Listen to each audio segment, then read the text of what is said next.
सुनिए, ये कहानी सिर्फ एक मंदिर की नहीं है। ये कहानी है उस अटूट विश्वास की, उस अडिग आस्था की, जो हारते हुए इंसान को भी जीत की उम्मीद दे देती है। समय था महाभारत के कुरुक्षेत्र का। धर्म और अधर्म के बीच भयंकर युद्ध होने वाला था।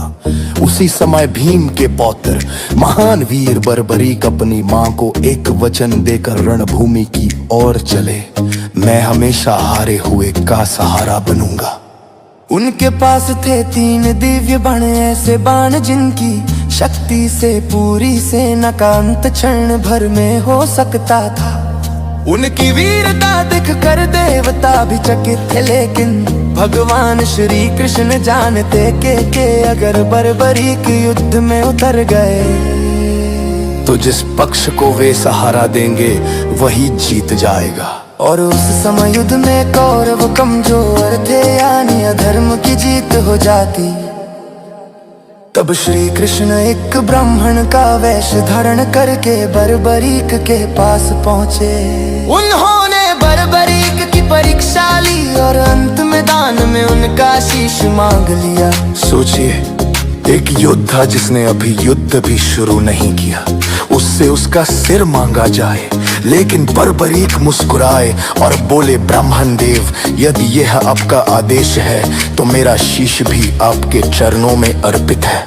और उसी क्षण उस वीर ने हंसते हंसते अपना शीश काट कर दान कर दिया। ये था इतिहास का सबसे महान बलिदान। बस एक विनती की, प्रभु, मैं पूरा महाभारत युद्ध देखना चाहता हूँ।